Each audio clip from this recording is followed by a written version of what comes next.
हम बात कर रहे थे, देखिए आकलन की। आकलन वैसे इसका रिजल्ट क्या निकला? आकलन सीखने में सुधार का एक तरीका है। जब भी हम सीखते हैं तो सुधार का एक जो तरीका होता है, जो सुधरता है, वो आकलन के द्वारा ही सुधरता है।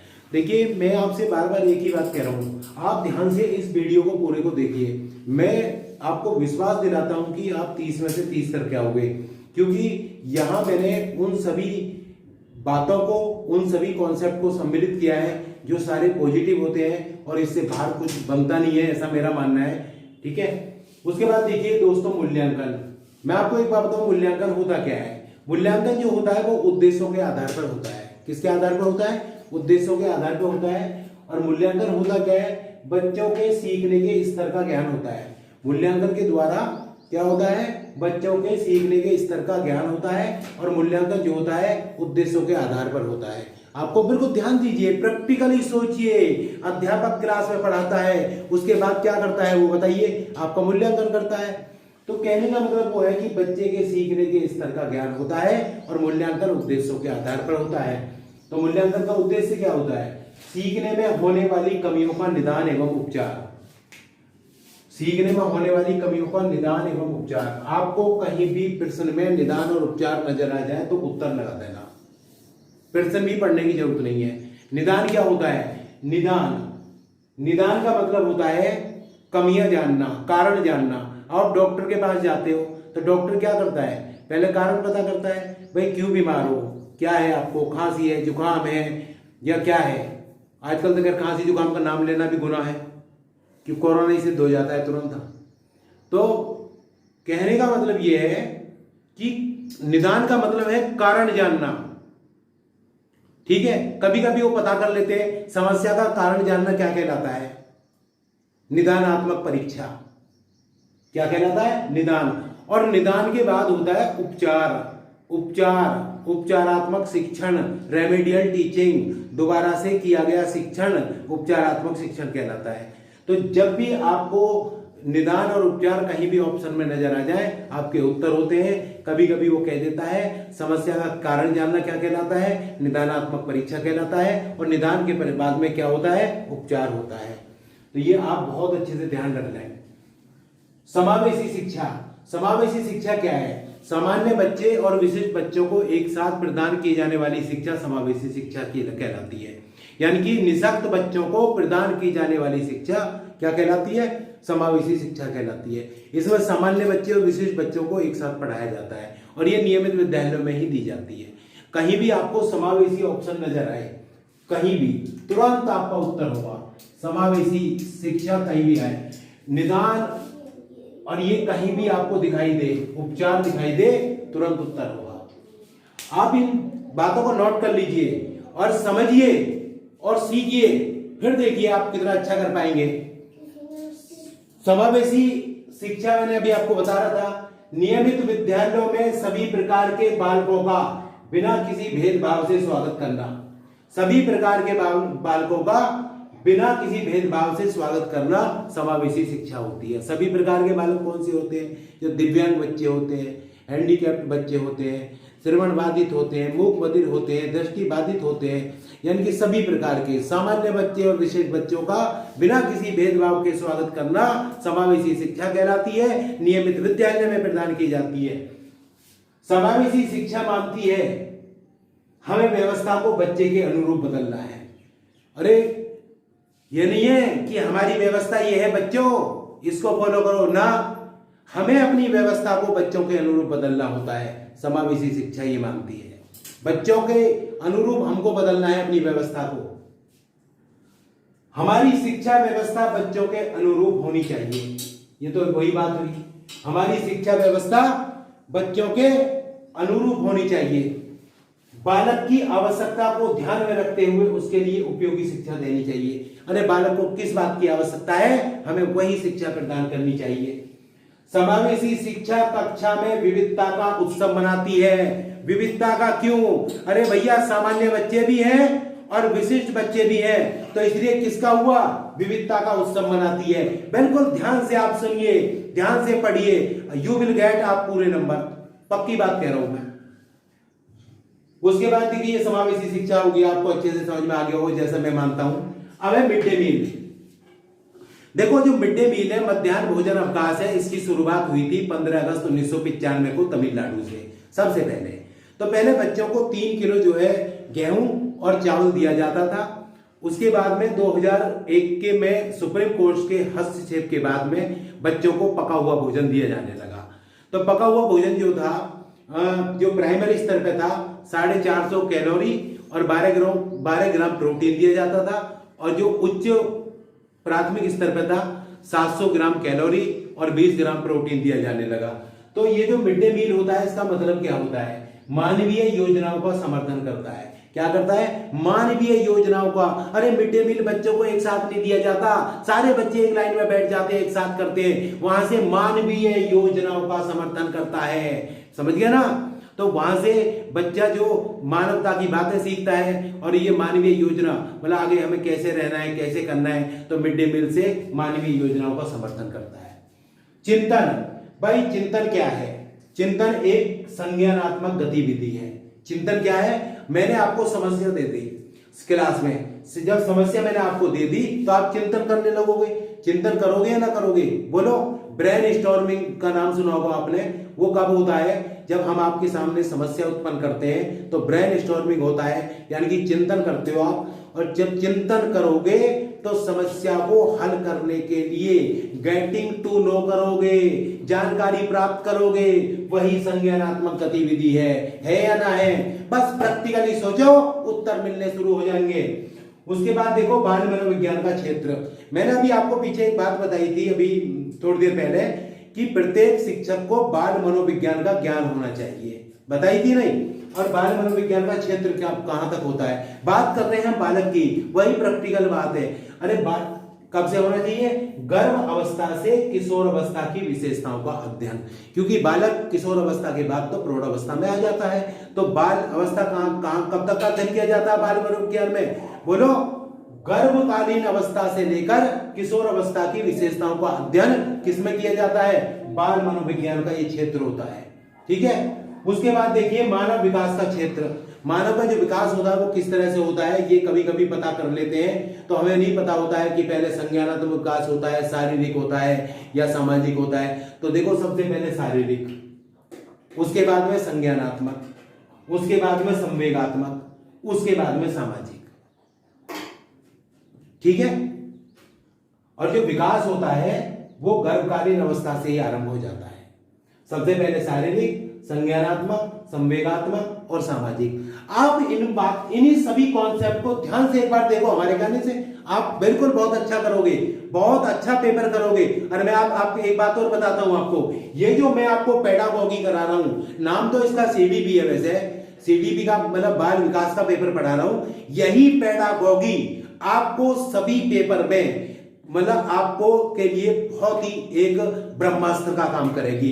तो आप इसको अच्छे से देखिए, अच्छे से समझिए। और मैं आपको एक बात बताता हूं पेडागॉजी के बारे में, प्रैक्टिकली अपने जीवन में उतर जाइए। आपसे कोई सलाह लेने के लिए आया है, आपके पास में 4 ऑप्शन है और एक उत्तर, जो भी आपको सबसे अच्छी सलाह लगती है वही उत्तर होगा। अपने दैनिक जीवन में उतरो और क्वेश्चन, इसके जो आंसर होते हैं वो बाल केंद्रित होते हैं, बच्चों के इर्द गिर्द घूमते हैं। ठीक है। आप करते रहिए। मेरा एक छोटा सा प्रयास आपके लिए है, अगर दोस्तों मेरे ये वीडियो आपको अच्छा लग रहा हो तो एक लाइक करें, सब्सक्राइब भी जरूर करें और अपने दोस्तों को शेयर करें और एक कमेंट जरूर दें, ताकि मैं भी मोटिवेट हो सकूं और आपके लिए कुछ एक अच्छा प्रयास कर सकूं। आगे देखिए दोस्तों,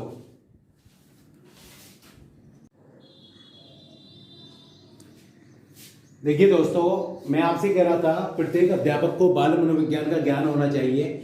और बाल मनोविज्ञान का जो क्षेत्र होता है वो गर्भकालीन अवस्था से लेके जो है किशोर अवस्था तक होता है। और बाल मनोविज्ञान जो है के आधार पर प्रत्येक बच्चा विशिष्ट होता है। बाल मनोविज्ञान ये मानता है कि प्रत्येक बच्चा विशिष्ट होता है। तो ये छोटी छोटी बातें आपको पता होनी चाहिए। उसके बाद देखिए, सीखने की प्रक्रिया में माता पिता को अग्रोन्मुखी एक्टिव भूमिका निभानी चाहिए। प्रोएक्टिव यानी कि आगे आकर भूमिका निभानी चाहिए, क्योंकि मैं आपसे बताऊं पेडागॉजी में जितने भी क्वेश्चन हैं वो बच्चे पर ही केंद्रित हैं और सब वहीं से आंसर मिलते हैं आपको। तो जब बच्चा सीखता है तो माता पिता को भी आगे बढ़कर भूमिका निभानी चाहिए। इसमें रटने की, याद करने की कोई जरूरत नहीं है। इस वीडियो को आप एक बार देखो, आप बहुत अच्छा करोगे। देखना, आंतरिक रूप से अभिप्रेरित बालक। अरे आंतरिक रूप से अभिप्रेरित बालक कौन सा होता है ये बताओ। देखो बताना क्या है, हमें ही बताना है, वीडियो बन रही है। आप क्या बताओगे, कौन सा क्लास थोड़ी हो रही है ऑनलाइन, लाइव थोड़ी चल रहा है चैनल।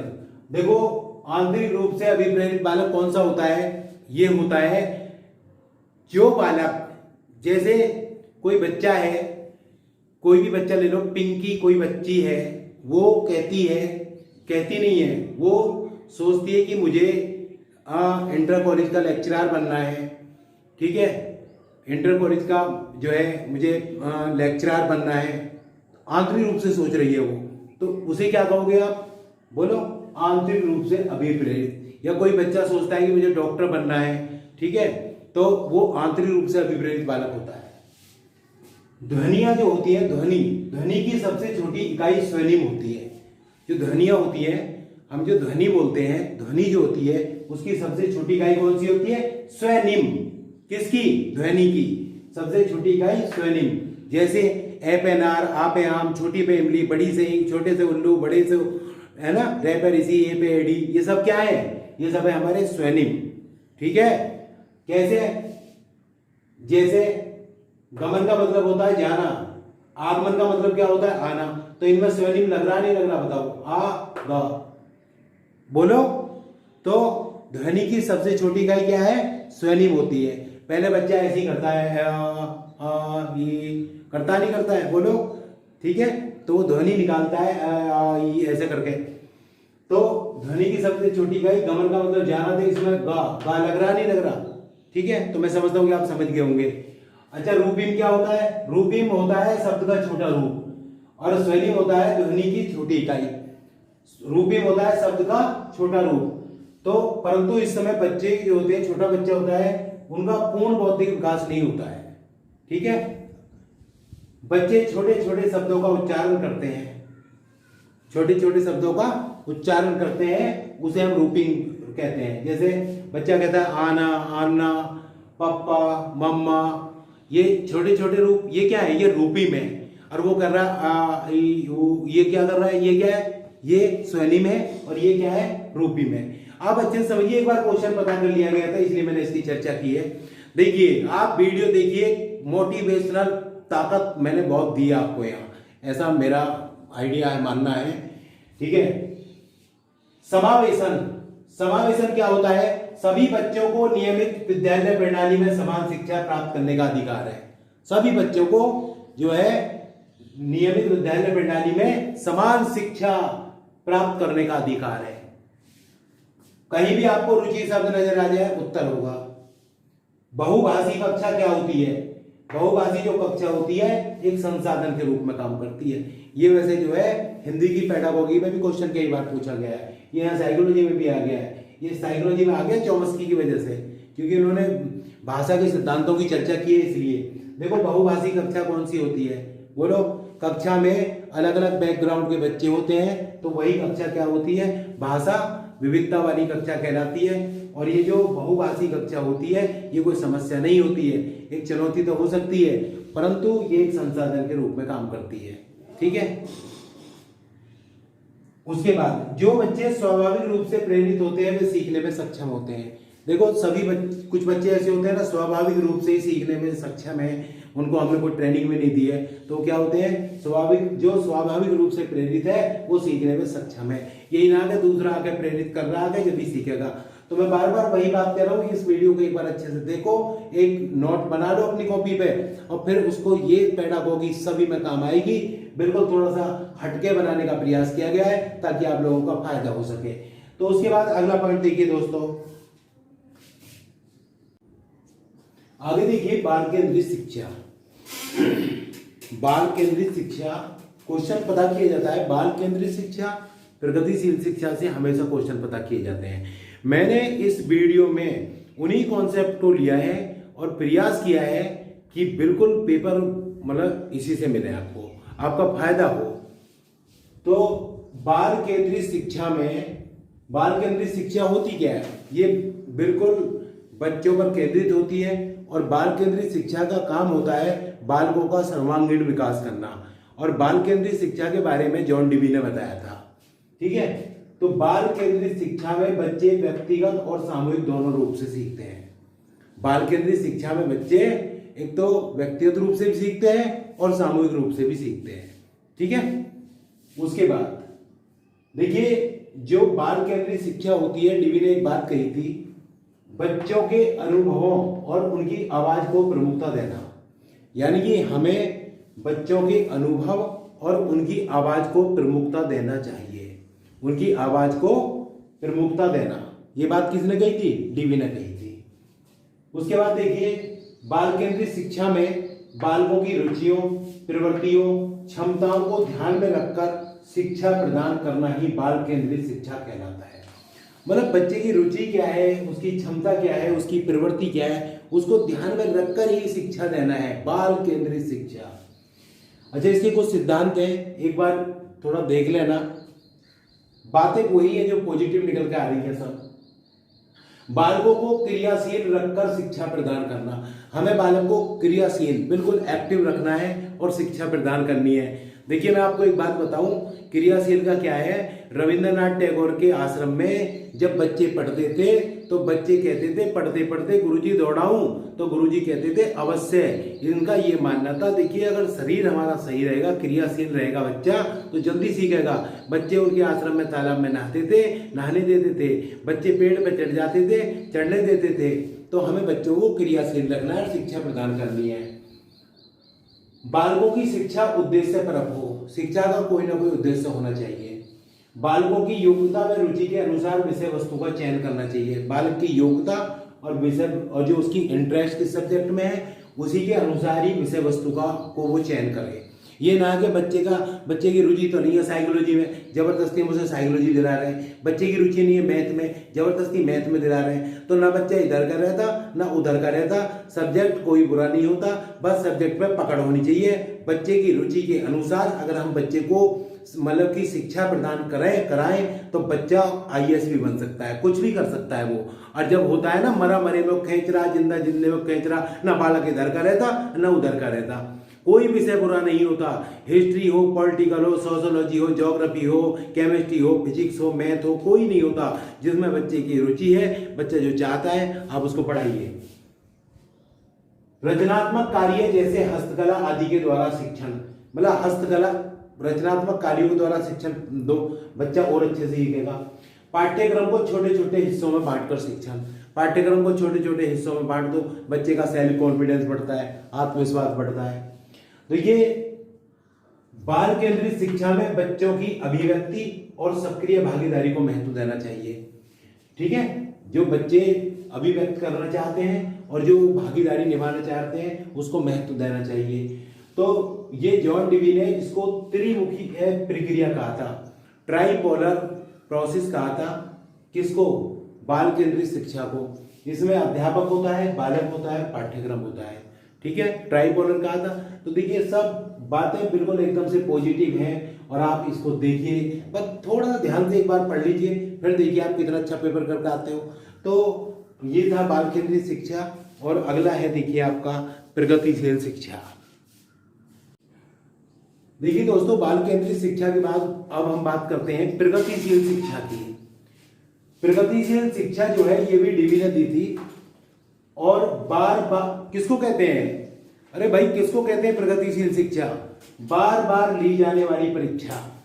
अगर हम देखिए, अगर हम प्रगति कर रहे हैं, खुद सोचो, तो बार बार परीक्षा ली जाएगी। प्रगति नहीं कर रहे तो कहाँ परीक्षा ली जाएगी? अगर जैसे सपोज करो आप मेरे पास पढ़ते हो, मैं आपसे हर मतलब 5-6 दिन बाद सुन रहा हूं, तो इसका मतलब आप प्रगति कर रहे हो। तो बार बार ली जाने वाली परीक्षा प्रगतिशील शिक्षा होती है। ठीक है, विद्यार्थियों को स्वयं ही सामाजिक समस्याओं को सुलझाने में सक्षम होना चाहिए। ये बात डीवी ने कही थी, ये बात कही थी डीवी ने। देखो, प्रगतिशील शिक्षा तभी है जब विद्यार्थी, यानी कि एजुकेशन तभी प्रोग्रेस कर रही है जब विद्यार्थी सामाजिक समस्याओं को सुलझाने में सक्षम हो गया है। आप मेरी बात समझ गए ना? तो शिक्षा कैसी है? प्रगतिशील है। अगर बालक समाज की समस्याओं को स्वयं ही सुलझा रहा है। ठीक है, उसके बाद देखिए, प्रगतिशील शिक्षा शिक्षार्थियों की सक्रिय सहभागिता के सिद्धांत पर आधारित है। किस पर? सक्रिय सहभागिता के सिद्धांत पर। यही बात मैंने अभी थोड़ी देर पहले बताई थी बाल केंद्रित में। यह मानती है कि बच्चे अपने ज्ञान का निर्माण स्वयं करते हैं। बच्चे अपने ज्ञान का निर्माण स्वयं करते हैं। आपको ध्यान देना है, कहीं भी किसी भी ऑप्शन में बच्चे ज्ञान का निर्माण कर रहे हैं तो आपका उत्तर होगा। और सक्रिय सहभागिता का भी मैंने जब पेडागोगी की मैं लिखवा रहा था पॉइंट, वहां पे मैंने इसकी चर्चा की थी। तो बच्चे अपने ज्ञान का निर्माण स्वयं करते हैं, इसलिए प्रगतिशील शिक्षा करके सीखने, परियोजना विधि, सहयोग से सीखने, गतिविधि द्वारा सीखने पर बल देती है। आपको ध्यान देना है, प्रगतिशील शिक्षा करके सीखने, परियोजना विधि, सहयोग से सीखने तथा गतिविधि द्वारा सीखने पर बल देती है। तो आप देखिए, समझिए बातों को, प्रैक्टिकली जीवन में उतारिए, आपको उत्तर मिलेंगे। और जितने भी मैंने यहाँ कॉन्सेप्ट की चर्चा की है, बहुत ही अपने आप में उनका कुछ वजूद है। और आप देखिएगा, सीडीपी का बहुत अच्छा पेपर करोगे, एक भी क्वेश्चन नहीं छोड़ोगे, ऐसा मेरा मानना है। उसी बात देखिए, शिक्षा, प्रगतिशील शिक्षा ने एक बात और कही थी, शिक्षा स्वयं ही जीवन है। कितनी अच्छी बात कही है। देखिए, प्रगतिशील शिक्षा में जो देखिए, शिक्षा स्वयं ही जीवन है। स्कूलों में शिक्षा जो है सामाजिक तथा प्राकृतिक दुनिया को प्रतिबिंबित करे। ये प्रगतिशील शिक्षा में कहा गया है कि भाई शिक्षा स्वयं ही जीवन है, और स्कूलों में जो शिक्षा दी जाती है वो समाज में और प्राकृतिक दुनिया को प्रतिबिंबित करे। तो ये सारी बातें आप एक बार देख लीजिए, रटने की जरूरत है ना, कंठस्थ की जरूरत है, बिल्कुल समझ में आ जाएगा। बाल केंद्रित शिक्षा किसने दी? डीवी ने दी। प्रगतिशील किसने दी? डीवी ने दी। तो आप बहुत आराम से करोगे। उसके बाद देखिए दोस्तों, शिक्षा का अधिकार अधिनियम, राइट टू एजुकेशन 2009। आप समझिए, राइट टू एजुकेशन 2009 में 6 से 14 साल तक के बच्चों को निःशुल्क और अनिवार्य शिक्षा का प्रावधान किया गया है। निःशुल्क, चाहे बच्चा गरीब हो चाहे बच्चा अमीर हो, 6 से 14 साल तक के बच्चों को निःशुल्क और अनिवार्य शिक्षा का प्रावधान राइट टू एजुकेशन में किया गया है। अब आप इसको सुन लीजिए पूरा। शिक्षा का अधिकार अधिनियम 2009, राइट टू एजुकेशन 2009 समावेशी शिक्षा की वकालत करता है। अरे कौन करता है समावेशी शिक्षा की वकालत? Right to education. क्यों लिखा है? क्योंकि सामान्य बच्चे और विशेष बच्चे एक साथ पढ़ते हैं। इस अधिनियम के द्वारा समावेशी शिक्षा के अंतर्गत वे सभी बालक जो 6 से 14 वर्ष तक की आयु पूरा करते हैं, सभी को अनिवार्य एवं निःशुल्क शिक्षा प्राप्त करने का अधिकार दिया गया है। ठीक है, समावेशी शिक्षा क्यों लिखा? क्योंकि दोनों ही प्रकार के बच्चे शिक्षा ग्रहण करते हैं, सामान्य भी और विशिष्ट भी। उसके बाद देखिए, एक अधिनियम बना था 2016 में, दिव्यांग जन अधिकार अधिनियम। जैसे राइट टू एजुकेशन है, ऐसी दिव्यांग जन अधिकार अधिनियम 2016 में। जो बच्चे होते हैं, हैंडीकैप्ड बच्चे होते हैं, दिव्यांग जन बच्चों के लिए 6 से 18 वर्ष की आयु तक मुफ्त शिक्षा के अधिकार की व्यवस्था की गई है। जो बच्चे दिव्यांग जन होते हैं उनको 6 से 18 वर्ष तक के लिए 18 वर्ष की आयु तक मुफ्त शिक्षा दी जाती है। और जो राइट टू एजुकेशन में सभी बच्चों को 6 से 14 साल तक शिक्षा दी जाती है। और इसमें क्या है, 6 से 18 वर्ष तक सभी बच्चों को मुफ्त शिक्षा दी जाती है। दोस्तों, अगर आपको मेरा वीडियो अच्छा लग रहा हो तो आप लाइक करें, सब्सक्राइब करें, अपने दोस्तों को शेयर जरूर करें। और देखिए, मैं आपसे सिर्फ बार बार एक ही बात कहूंगा, आप ये वीडियो ध्यान से देखिए और फिर 2011 से लेके 2019 तक के सभी सीटेट की परीक्षा के पेपर करके देखिए। आप एक आध ही क्वेश्चन गलत करोगे। और मैं आपसे एक बात कह रहा हूं, सीटेट का पेपर लॉजिकल होता है, लॉजिकल। उनको शिक्षक चाहिए, कोई खेल दिखाने वाला नहीं चाहिए। इसलिए जितने भी मैंने बिंदुओं की चर्चा की है, ये इनका अपने मायने में बहुत वजूद है। और मैंने बहुत ही छांट करके सारा अध्ययन करके 2011 से 19 तक के पेपर का अध्ययन करके क्या बात हो सकती है, क्या बात नहीं हो सकती है। उसके बाद अगला पॉइंट देखिए दोस्तों। देखो दोस्तों, क्वेश्चन एनसीएफ 2005 से भी हमेशा आता है। मैंने आपसे जो चर्चा की है, जितने भी कॉन्सेप्ट, जितने बिंदुओं पे चर्चा की है, सभी अपने में उनका सभी का कोई ना कोई वजूद है और उनके बिना कभी परीक्षा पूरी नहीं होती। ठीक है, तो देखिए मैंने अभी आपसे थोड़ी देर पहले प्रगतिशील शिक्षा, बाल केंद्रित शिक्षा के बारे में चर्चा की थी और मैं एनसीएफ 2005 के बारे में चर्चा करने जा रहा हूँ। और एनसीएफ 2005 एक ऐसा जो है कॉन्सेप्ट है, आपको साइकोलॉजी में भी क्वेश्चन मिलेगा, मैथ में भी क्वेश्चन मिलेगा, हिंदी में सभी में क्वेश्चन मिलता है। 5 पेपर होते हैं, पांचों में क्वेश्चन मिलेगा आपको एनसीएफ का। देखिए एनसीएफ नेशनल करिकुलम फ्रेमवर्क जो ये 2005 है, ये मानव संसाधन विकास मंत्रालय के अधीन है। तो होता क्या है, उस समय यूजीसी के चेयरमैन प्रोफेसर यशपाल थे, तो उनकी अध्यक्षता में विद्वान लोगों ने एनसीएफ का गठन किया, एनसीएफ को तैयार किया। तो एनसीएफ क्या है, मैं देखिए आपको बातों को सोचिए समझिए, सब बच्चे के लिए बनाए गए हैं। ठीक है, देखो एनसीएफ 2005 अधिगम अपने स्वभाव में सक्रिय एवं सामाजिक है। एनसीएफ 2005 में जो चर्चा की गई है, जो अधिगम होता है अपने स्वभाव में सक्रिय एवं सामाजिक है। ठीक है, सक्रिय है और सामाजिक है। एनसीएफ करके सीखने पर बल देता है, करके सीखने पर बल देता है। इसका मतलब है कि बच्चे को करके सीखने पर ही बल दिलाना चाहिए। बच्चे को मतलब खुद करे और सीखे। बच्चों को अपनी समझ और ज्ञान को साझा करने के पर्याप्त अवसर देने चाहिए।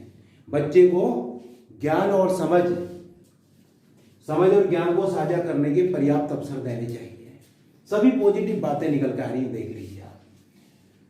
इनके कुछ मार्गदर्शी सिद्धांत हो सकते हैं जैसे अच्छी बाहरी परीक्षाओं का आयोजन कराना चाहिए। बाहरी परीक्षाओं का आयोजन कराओ, बाहर के बच्चों को भी सम्मिलित करो, अपने स्कूल के भी करो। ठीक है नहीं, ज्ञान को वास्तविक जीवन से जोड़ना। अरे भैया जो कक्षा का ज्ञान है ना, उसे वास्तविक जीवन से जोड़ना चाहिए, ये कह रहे हैं। रटने जैसी बातों को समाप्त करना, रटने पर जोर नहीं देना है। राष्ट्रीय मुद्दों को पाठ्यक्रम में सम्मिलित करना ताकि बच्चे जान सकें राष्ट्र के बारे में कि कब कौन सी लड़ाई हुई, कौन कौन स्वतंत्रता सेनानी थे, ये सब बातें। देखो आप समझ रहे होंगे सारी बातें अच्छे से। एनसीएफ 2005 ने अपनी समझ रचनावाद से प्राप्त की है। वो क्वेश्चन पता कर लेते हैं कि इन्होंने अपनी समझ कहां से प्राप्त की है, रचनावाद से, कंस्ट्रक्टिव विजन से प्राप्त की है।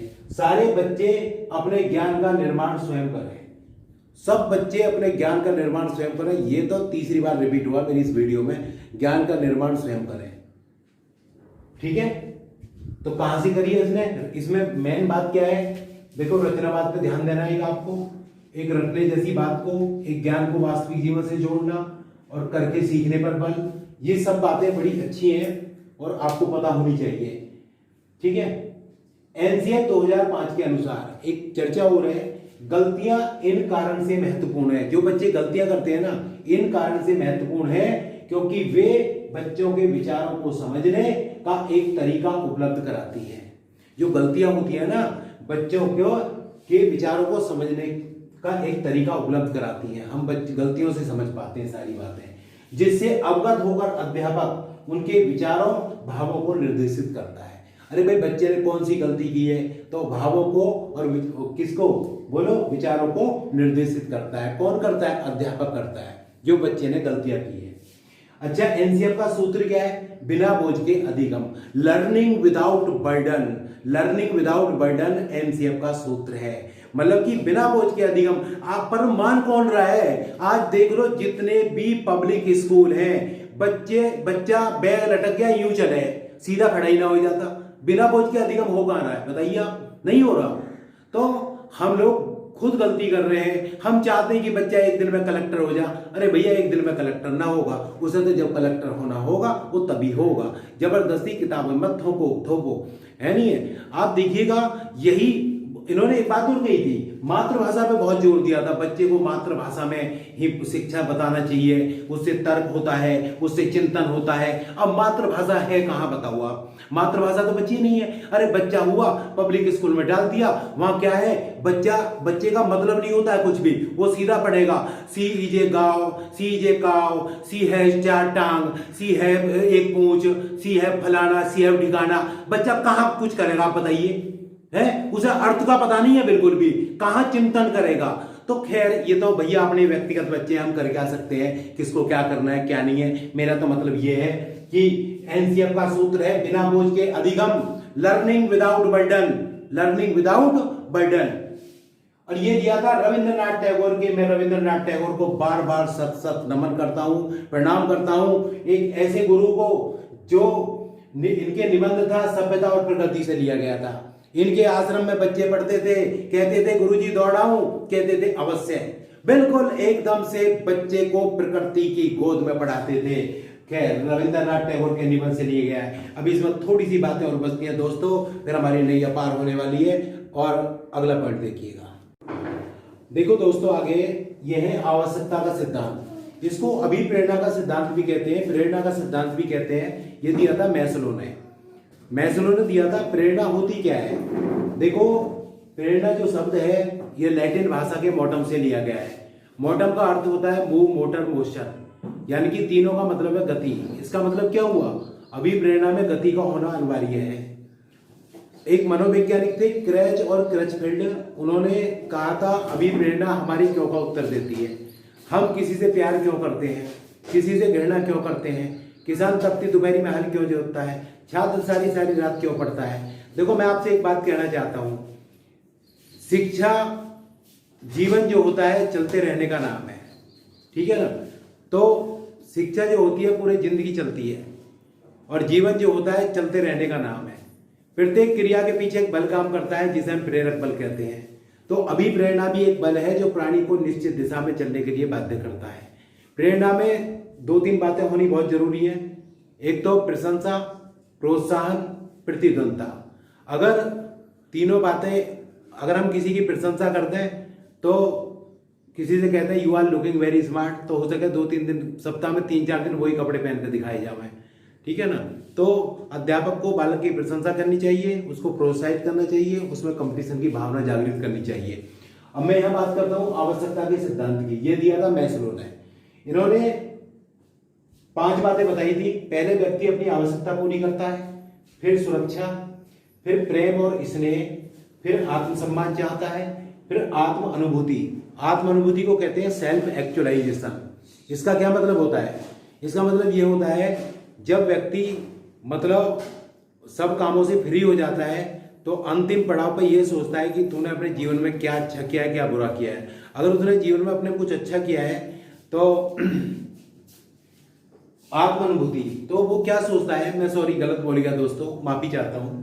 आत्मानुभूति का मतलब ये होता है कि जो व्यक्ति होता है वो ये सोचता है कि मैं अपने जीवन में कुछ ऐसा काम करके जाऊं कि जो दुनिया मुझे याद रखे, कि दुनिया मुझे याद रखे। जैसे कोई हॉस्पिटल बनवा देना या कोई जो है विद्यालय बना देना।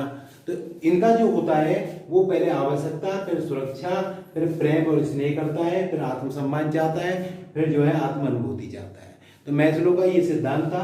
तो आप इसको जो है नोट कर सकते हैं। कभी कभी पूछ लेता है कि सबसे ऊपर कौन सा होता है, सबसे ऊपरी तो आत्म अनुभूति होता है, पहला कौन सा होता है, आवश्यकता होता है। तो उसके बाद देखिए दोस्तों, उसके बाद है प्रत्याशा का सिद्धांत। ये भी मोटिवेशन में ही है, ये दिया था ब्रूम ने।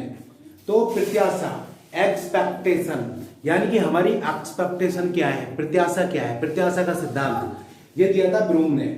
तो ये क्या होता है, इस सिद्धांत के अंतर्गत व्यक्ति अपने कार्य का चयन स्वयं करता है। उसे मतलब कौन सा काम करना है उसका स्वयं ही चयन करता है वो। सभी व्यक्ति अपने उद्देश्यों, आवश्यकताओं, मूल्यों, कुशलताओं, योग्यताओं एवं भूमिकाओं के संबंध में सतर्क रहते हैं। ये एक्सपेक्टेशन का सिद्धांत था, ठीक है। उसके बाद देखिए दोस्तों, हालांकि ये कभी कभी ब्लूम टैक्सोनॉमी से क्वेश्चन कर लेते हैं। तो क्वेश्चन जो पता किए गए हैं मैंने देखा है, तो मैंने यही देखा, तो यहां से ज्यादा पता कर लेता है। संज्ञान, संज्ञान का मतलब होता है गेटिंग टू नो, ठीक है। और मैं आपसे एक बात और बताना चाहता हूं, संज्ञान पर लोगों का ध्यान तब गया जब अरस्तु ने ध्यान देना शुरू किया था, गेटिंग टू नो। तो संज्ञानात्मक क्षेत्र का सही क्रम क्या होता है? पहले ज्ञान, अवबोध, अनुप्रयोग, विश्लेषण, संश्लेषण, मूल्यांकन। इसको आप ध्यान कर लेना।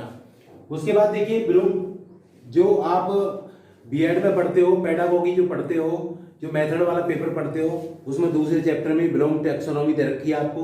तो ब्लूम ने शिक्षण के उद्देश्यों को 3 भागों में बांटा था। कितने भागों में? तो पता कर लेते हैं ब्लूम ने कितने भागों में, 3 में, संज्ञानात्मक क्षेत्र, भावात्मक क्षेत्र, मनोगत्यात्मक क्षेत्र।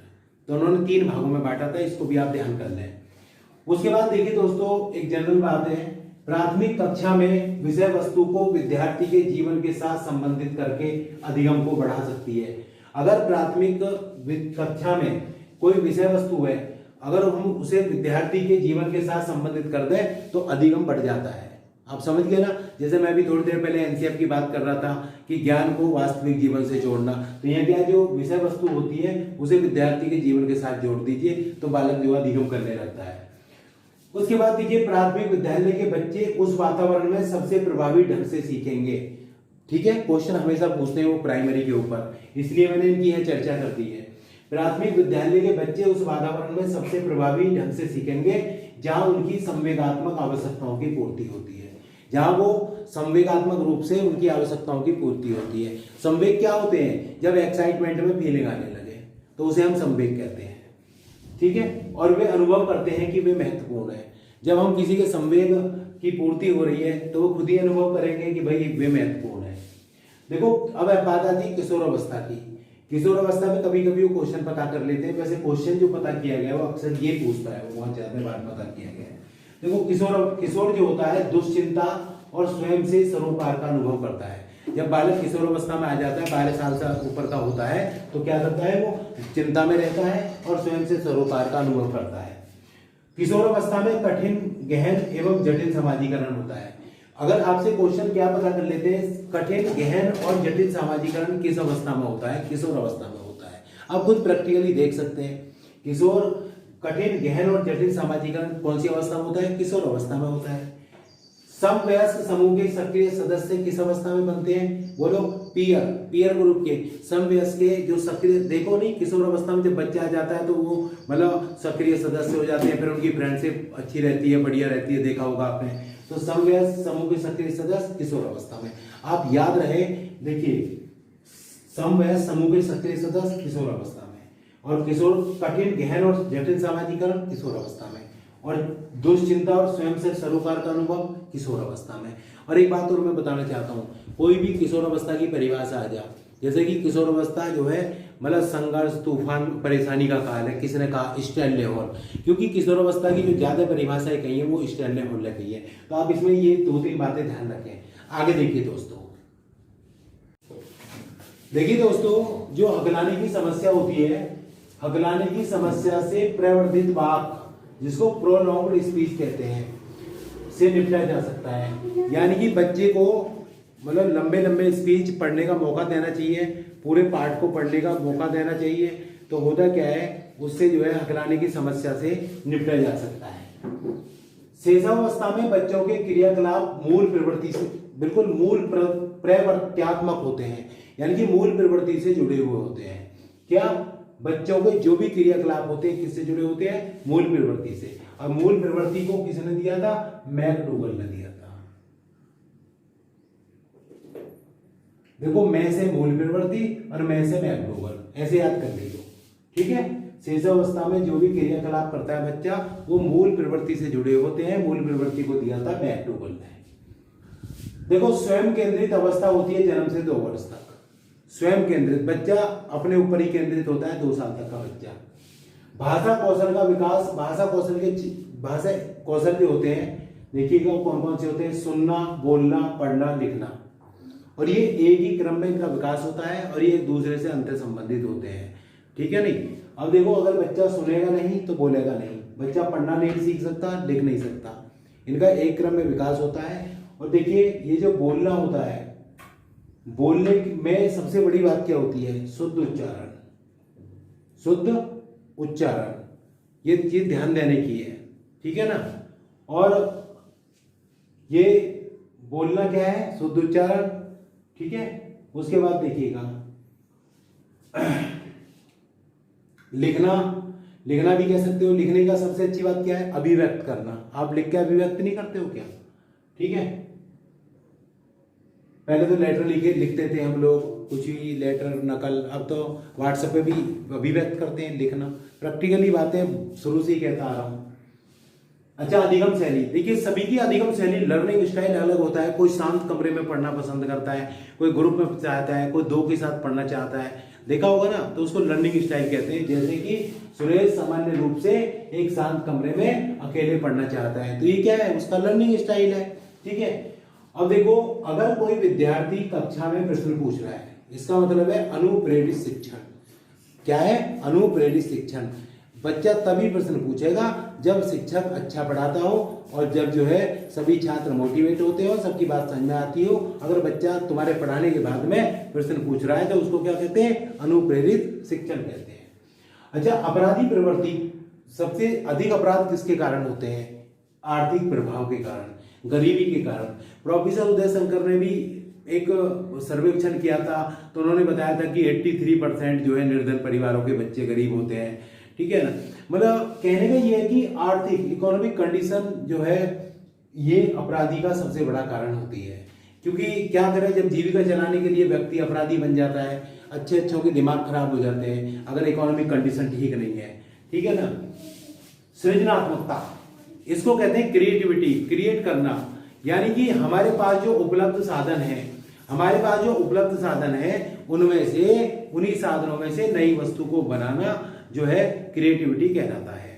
देखो, मैं आपको एक बात बता रहा हूं, अगर क्रिएटिविटी उच्च है, अगर आईक्यू उच्च है तो क्रिएटिविटी भी उच्च होगी। ठीक है, हाई होगी। और इसमें 4 तत्व होते हैं, नवीनता, मौलिकता, प्रभावशीलता, विस्तार। कभी कभी वो पता कर लेता है कि ये किसका कौन सा तत्व है, कौन कौन से तत्व है, पता कर, ध्यान रख लेना, नवीनता, मौलिकता, प्रभावशीलता और विस्तार।